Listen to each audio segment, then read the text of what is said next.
Nepal has held the fascination of visitors for decades. Of course, it is home to many of the world's highest mountains, including the highest, Mount Everest. It is also a country steeped in a rich blend of religion, culture, and mysticism. But I think the thing that sets Nepal apart from many other countries and that leaves visitors forever affected is its people. Nepalis possess an inner contentment and happiness that positively radiates from them in daily life, no matter what they may be doing. When, as a foreigner, you first encounter this joy and zest for life, it really is striking because it is often encountered amongst scenes of relative poverty and what we would consider to be absolute desperation. Go anywhere in Nepal and you will find warmth, a beaming smile, and more often than not, a cup of tea. We spent 5 months in Kathmandu working as volunteer English teachers. The enthusiasm of Nepalese school children for their studies puts the children of developed countries to shame. Children in Nepal truly appreciate the value of an education and take the opportunity very seriously.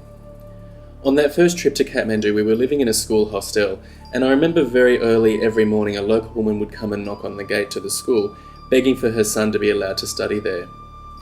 She offered to do any work at all that could help cover the cost of his tuition, from washing dishes or clothes to scrubbing the floors. The school already had a full complement of staff, and unfortunately this woman's situation was, and is still, not uncommon. This went on for a couple of weeks, and we were telling some friends back in Sydney about it, and they said, well, why don't we pay for him to go to school? It was such an obvious solution, and before we knew it, we had established a sponsorship program for kids in Nepal to receive an education.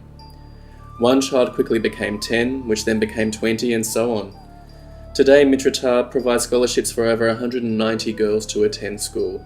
We have spread out from Kathmandu as well, with scholarship students now studying in schools in Patan, Bhaktapur, Sangha, Panauti and Fulbari.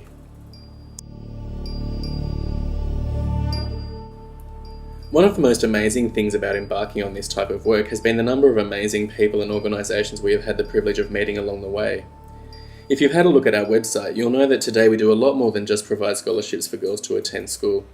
We have programs on teacher training run through our model school in Kathmandu, intellectual property training for Nepali industry, creative cultural exchanges between Australian and Nepalese school children, training for women journalists, a literacy, business skills training and microfinance program from Nepali women from urban poor communities.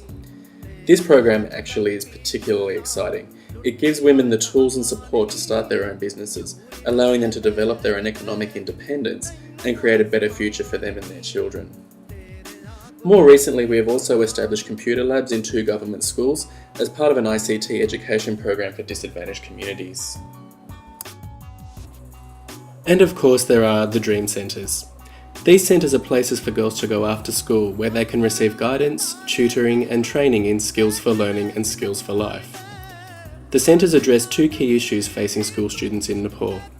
The first is that their home environment is often not conducive to study, and the second is that the school education system provides no mechanism for exploring passions and developing skills with a view to further education or employment. The Dream Centres are staffed by trained facilitators who work together with the girls on activities covering topics such as communication skills, presentation skills, team building, gratitude, inclusive thinking, motivational skills, and problem solving. Girls attend the centre for a 6-month period, after which time they graduate. They are then able to return to the centre periodically for support, and so that we can continue to monitor their progress and development. Graduation of the first group of girls from the test centre took place in November last year. This was an amazing day as the work in establishing the program was on display for all to see. The girls were an inspiration with their newfound confidence and attitudes. Following on from this, the second centre, sponsored by John Wiley and Sons, opened in December last year, and there is a fantastic group of 15 girls already benefiting from the program there.